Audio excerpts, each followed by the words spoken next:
제7장 총사들의 일상. 루브르 궁 밖으로 나온 달타냥은 친구들에게 40피스톨 중 자신의 몫을 어떻게 쓸지 상의했어요. 아토스는 뽐드팽에서 좋은 식사를 하라고 권했고, 포르토스는 하인을 고용하라고, 그리고 아라미스는 괜찮은 정부를 만들라고 조언했죠. 식사는 그날 바로 실행되었고, 고용한 하인이 식사 시중을 들었어요. 식사 메뉴는 아토스가 골랐고, 하인은 포르토스가 데려왔죠. 그는 플랑쉐라는 이름의 피카르디 출신으로 허세 가득한 총사가 투르넬 다리에서 물에 침을 뱉어 물결을 만들고 있을 때 고용한 사람이었어요. 포르토스는 이 행동이 사색적이고 관조적인 성격을 가졌다고 여겨 다른 추천 없이 그를 데려왔죠. 자신을 고용한 줄 아는 이 신사의 위풍당당한 모습에 플랑쉐는 매료되었어요. 하지만 이미 무스케통이라는 동료가 자리를 차지한 것을 보고 약간 실망했고, 포르토스가 집안 규모가 커도 하인 둘은 안 된다며 달타냥의 하인으로 들어가야 한다고 했을 때도 역시 실망했죠. 그럼에도 불구하고 새 주인이 저녁 식사비를 내기 위해 주머니에서 금화 한 줌을 꺼내는 것을 보고는 자신의 운이 트였다고 생각하며 이런 대보호를 만나게 된 것을 하늘에 감사했어요. 그는 남은 음식을 배불리 먹을 때까지 이 생각을 고수했죠. 하지만 저녁에 주인 잠자리를 봐주러 갔을 때 플랑쉐의 장밋빛 꿈은 산산조각 났어요. 집은 응접실과 침실 하나로 이루어져 있었고 침대는 딱 하나뿐이었거든요. 플랑쉐는 응접실에서 달타냥의 침대에서 가져온 담요를 덮고 잤는데 달타냥은 그때부터 담요 없이 지냈답니다. 한편 아토스에게는 그가 나름 특별한 방식으로 훈련시킨 그리모라는 하인이 있었어요. 이 고결한 분물론 아토스를 말하는 거예요. 는 극도로 과묵했어요. 포르토스, 아라미스와 5, 6년간 매우 가깝게 지냈지만 아라미스의 기억으로는 그가 자주 웃는 것은 봤어도 한 번도 크게 웃는 소리를 들어본 적이 없었죠. 그의 말은 짧고 정확했어요. 오직 할 말만 했지 꾸밈이나 수사, 장식이 전혀 없었죠. 그의 대화는 군더더기 없는 사실 그 자체였어요. 아토스는 30살이 채 안 되었고 외모와 지성이 매우 뛰어났지만 그에게 정부가 있다는 것을 아는 사람은 없었어요. 그는 여자 이야기는 일절하지 않았죠. 물론 남들이 그의 앞에서 여자 이야기를 하는 것을 막지는 않았지만 그가 이 대화에 신랄한 논평과 인간 혐오적인 발언으로만 끼어드는 것을 보면 이런 이야기가 매우 불쾌하다는 것을 쉽게 알 수 있었어요. 그의 절제, 비사교성, 그리고 침묵은 그를 거의 노인처럼 보이게 했죠. 그래서 그는 습관을 깨지 않기 위해 그리모에게 단순한 몸짓이나 입술 움직임만으로도 복종하도록 길들였어요. 정말 극한 상황이 아니면 그에게 말을 걸지 않았죠. 그리모는 주인을 불처럼 무서워했지만 주인에 대한 애정과 그의 비범함에 대한 존경심이 컸어요. 때때로 그는 주인이 원하는 것을 완벽하게 이해했다고 믿고 서둘러 명령을 실행했지만 정반대 일을 할 때도 있었죠. 그러면 아토스는 어깨를 으쓱할 뿐 화내지 않고 그리모를 매질했어요.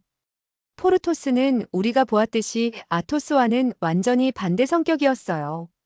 그는 말을 많이 했을 뿐 아니라 시끄럽게 떠들었죠. 게다가 듣는 사람이 있든 없든 상관하지 않았어요. 그는 말하는 즐거움과 자신의 목소리를 듣는 즐거움 때문에 떠들었죠. 그는 학문을 제외한 모든 것에 대해 이야기했는데 어릴 적부터 학자들에 대한 뿌리 깊은 증오를 이유로 들었어요. 그는 아토스만큼 위험 있는 모습은 아니었고 관계 초기에 느낀 이 열등감 때문에 아토스에게 불공평하게 굴 때가 많았고 화려한 의상으로 그를 능가하려 했어요.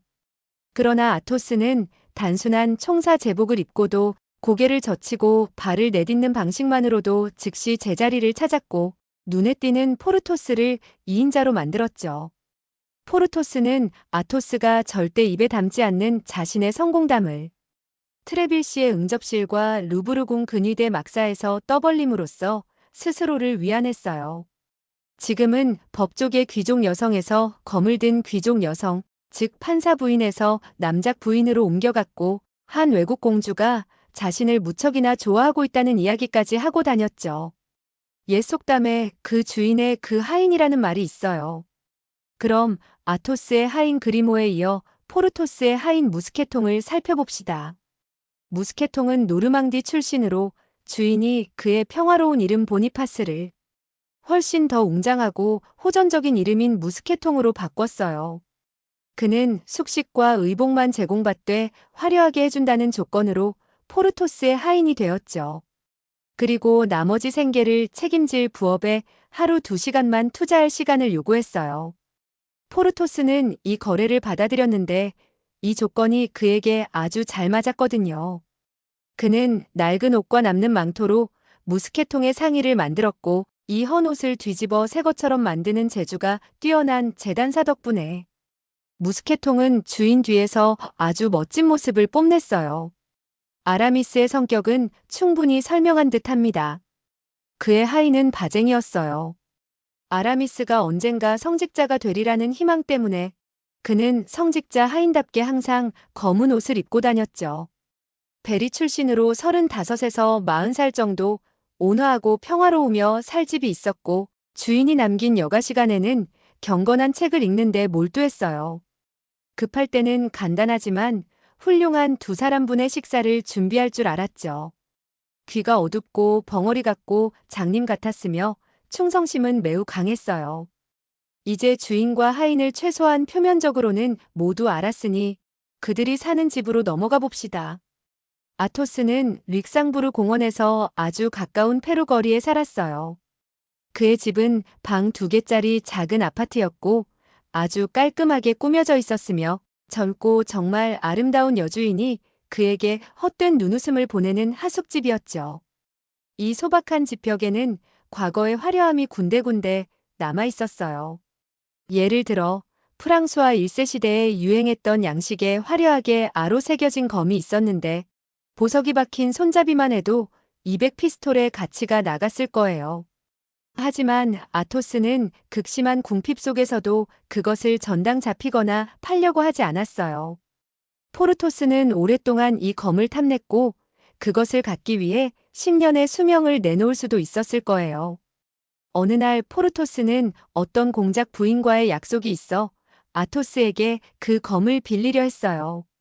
아토스는 말없이 주머니를 뒤집어 지갑, 장신구, 금사슬 등 모든 것을 꺼내 포르토스에게 주었지만 검은 제자리에 봉인되어 있었고 주인이 집을 떠나기 전에는 절대 그곳을 떠나지 않을 것이었죠. 검 외에도 그는 앙리 3세 시대의 귀족 초상화를 가지고 있었는데 가장 우아하게 차려입고 성령 기사단 훈장을 달고 있었죠. 이 초상화는 얼굴 생김새에서 아토스와 어느 정도 닮았고 이 위대한 귀족이 그의 조상임을 시사하는 가족적인 유사성이 있었어요. 마지막으로 검과 초상화와 같은 문장이 새겨진 화려한 금 세공 보석함이 벽난로 선반에 놓여 있었는데 나머지 장식과는 극도로 부조화를 이루었어요. 아토스는 이 보석함 열쇠를 항상 가지고 다녔죠. 하지만 어느 날 포르토스 앞에서 보석함을 열었는데 포르토스는 그 안에 편지와 서류만 들어있다는 것을 확인할 수 있었어요. 아마도 연애 편지와 가문 문서였겠죠.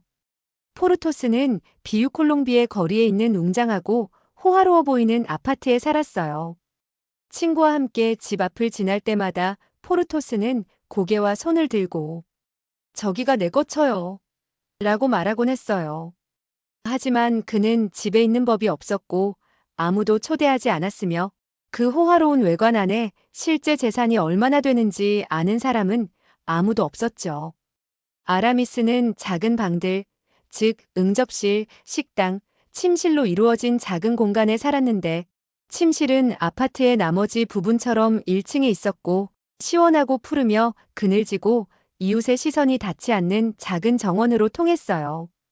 그리고 달타냥이 어떻게 지내고 있는지는 이미 알고 있고 그의 하인 플랑쉐도 이미 만났습니다. 타고난 호기심이 많은 달타냥은 아토스, 포르토스, 아라미스가 실제로 누구인지 알아내려고 온갖 노력을 기울였어요. 왜냐하면 이 3명의 젊은이는 이 가명 뒤에 자신의 신사 이름을 숨기고 있었고, 특히 아토스는 백리 밖에서도 대귀족 냄새를 풍겼기 때문이죠. 그래서 그는 포르토스에게 아토스와 아라미스에 대해 물었고, 아라미스에게 포르토스에 대해 물었어요. 불행히도 포르토스는 과묵한 동료의 삶에 대해 알려진 사실 외에는 아는 것이 없었어요.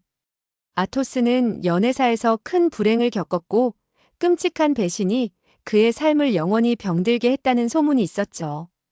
그 배신이 무엇인지는 아무도 몰랐어요. 포르토스에 대해서는 그의 삶은 쉽게 파악할 수 있었어요. 허영심 많고 입이 가벼워 크리스털처럼 속이 훤히 보였죠.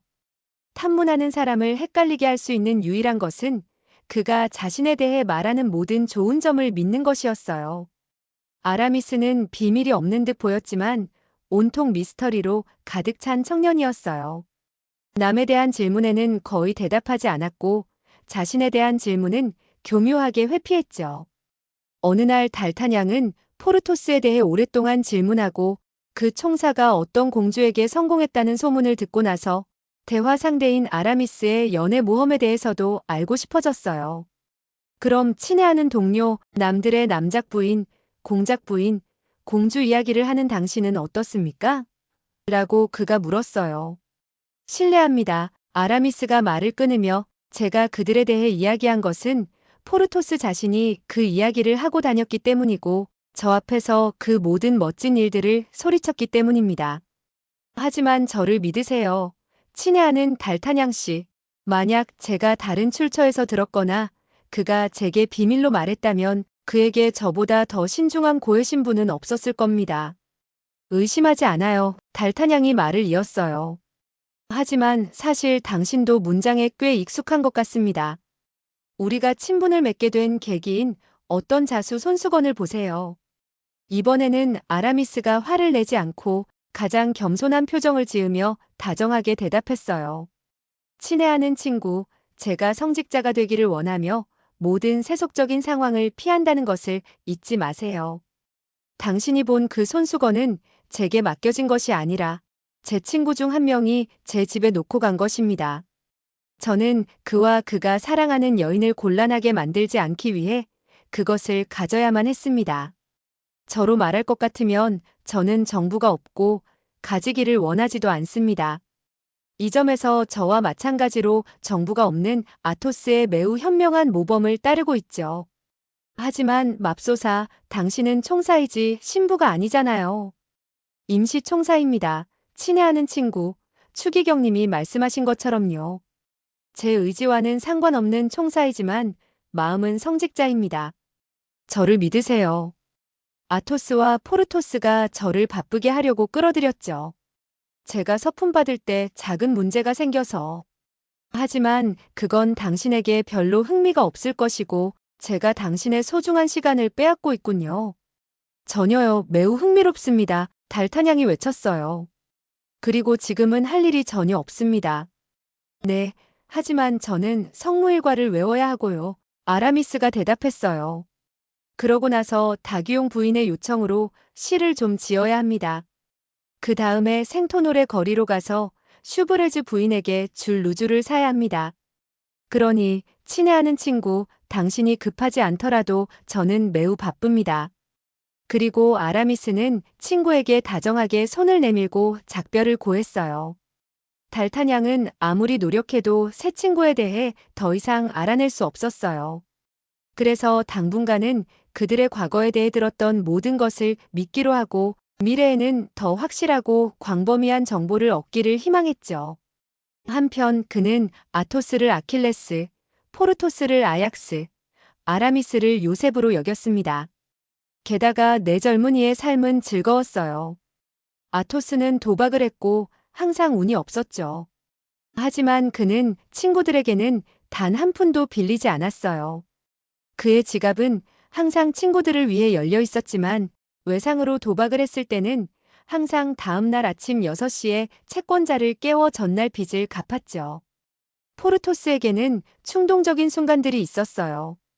그런 날은 이기면 거만하고 화려하게 돌아다녔고 지면 며칠 동안 사라졌다가 창백하고 지친 모습으로 다시 나타났지만 주머니에는 돈이 들어 있었죠. 아라미스는 도박을 전혀 하지 않았어요. 그는 당신이 만날 수 있는 가장 형편없는 총사이자 가장 비참한 손님이었죠. 그는 항상 이래야 했어요. 때로는 저녁 식사 중간에 모두가 술과 대화 열기에 휩싸여 두세 시간은 더 식탁에 머물 것이라고 생각할 때 아라미스는 시계를 보고 상냥하게 웃으며 일어나서 떠났죠. 약속한 윤리학자를 만나러 가야 한다고 말하면서요. 또 다른 때에는 논문을 쓰기 위해 집으로 돌아가 친구들에게 방해하지 말아달라고 간청했어요. 하지만 아토스는 그의 고귀한 얼굴에 너무나 잘 어울리는 매력적이고 우울한 미소를 지었고, 포르토스는 아라미스가 절대 시골 신부가 되지 않을 것이라고 맹세하며 술을 마셨어요. 달타냥의 하인 플랑셰는 행운을 꽤 의기양양하게 누렸어요. 그는 하루 30수를 받았고 한 달 동안은 되새처럼 명랑하게 주인에게 호의를 베풀며 집으로 돌아왔죠. 포소 이웨르 거리의 집에 불행의 바람이 불기 시작했을 때, 즉 루이 13세의 40피스톨이 다 떨어지거나 거의 다 떨어졌을 때 그는 불평을 늘어놓기 시작했는데, 아토스는 역겹게, 포르토스는 무례하게, 아라미스는 우스꽝스럽게 여겼어요. 아토스는 달타냥에게 그 악당을 해고하라고 조언했고, 포르토스는 매부터 때려야 한다고 했으며, 아라미스는 주인이 듣고 싶어하는 칭찬에만 귀 기울여야 한다고 주장했어요. 당신들은 말하기 쉽죠. 달타냥이 받아쳤어요. 말없이 그리모와 사는 아토스, 당신은 그에게 말하는 것을 금지하니 나쁜 말을 들을 일이 전혀 없고, 포르토스, 당신은 웅장하게 살면서 하인 무스케통에게는 신과 같고, 아라미스, 당신은 신학 공부에 항상 정신이 팔려 있어 온화하고 경건한 하인 바쟁에게 깊은 존경심을 불러일으키고 있으니 말입니다. 하지만 저는 재산도 자원도 없고 총사도 아니고 근위병도 아닌데 플랑쉐에게 애정, 공포, 존경심을 불러일으키기 위해 무엇을 할 수 있단 말입니까? 심각한 문제군요. 새 친구가 대답했어요. 이건 내부 문제입니다. 하인도 여자와 같습니다. 그들이 머물기를 원하는 관계를 즉시 설정해야 합니다. 그러니 곰곰이 생각해보세요. 달타냥은 생각했고 일단 그를 매질하기로 결정했는데, 달타냥이 모든 일에 그러하듯이 양심적으로 행했어요. 그리고 나서 그를 실컷 때린 후 자신의 허락 없이 하인직을 그만두는 것을 금지했어요. 왜냐하면 그가 덧붙였죠. 미래는 나를 실망시키지 않을 것이고 나는 필연적으로 더 나은 시절을 기다리고 있어. 그러니 나와 함께 머문다면 당신의 운명은 만들어질 것이고 나는 당신이 요청하는 휴가를 허락함으로써 당신의 운명을 놓치게 할 만큼 잔인한 주인은 아니오. 이런 행동 방식은 총사들에게 달타냥의 수완에 대한 큰 존경심을 안겨주었어요. 플랑셰 역시 감탄했고 그만두겠다는 말을 더 이상 하지 않았죠. 내 젊은이의 삶은 공동의 삶이 되었어요. 지방에서 와서 완전히 새로운 세상에 떨어진 달타냥은 습관이 없었기 때문에 곧 친구들의 습관을 따르게 되었죠. 그들은 겨울에는 8시쯤, 여름에는 6시쯤 일어나 트레빌 시댁으로 가서 명령을 받고 세상 소식을 들었어요. 달타냥은 총사가 아니었지만 감동적인 성실함으로 총사 임무를 수행했어요. 그는 항상 경계태세에 있었는데 세 친구 중 한 명이 그니 임무를 맡을 때 항상 그와 함께했기 때문이죠. 그는 총사 숙소에 알려졌고 모두가 그를 좋은 동료로 여겼어요. 트레빌 씨는 첫눈에 그를 알아보고 진정한 애정을 품었으며 끊임없이 그를 국왕께 추천했어요. 새 총사 역시 젊은 친구를 매우 사랑했어요. 네 사람을 묶어주는 우정과 결투든 업무든 즐거움이든 하루에 서너 번씩 서로를 봐야 하는 필요성 때문에 그들은 그림자처럼 끊임없이 서로를 쫓아다녔어요. 릭상부르와 생슐피스 광장 사이 또는 비유콜롱비의 거리와 릭상부르 사이를 뒤지면 언제든 이 네 명의 단짝을 만날 수 있었죠. 한편 트레빌 씨의 약속은 진행되고 있었어요. 어느 좋은 날 국왕은 대제사르 기사에게 달타냥을 그의 근위대 소속 사관생도로 받아들이라고 명령했어요. 달타냥은 제복을 입으며 한숨을 쉬었는데 그는 자신의 존재 10년의 대가로라도 총사 제복과 바꾸고 싶었을 거예요. 하지만 드트레빌 씨는 2년의 수습 기간 후에는 그 특혜를 약속했고 게다가 달타냥이 국왕에게 어떤 봉사를 하거나 눈부신 행동을 할 기회가 생기면 이 수습 기간은 단축될 수 있었죠. 달타냥은 이 약속에 만족하고 다음 날부터 임무를 시작했어요. 그러자 이번에는 아토스, 포르토스, 아라미스가 달타냥이 임무를 맡았을 때 그와 함께 근위 임무를 수행할 차례가 되었어요. 이로써 대제사르 기사 소속 부대는 달타냥 1명을 얻은 날 사실상 4명을 얻게 된 셈이었죠.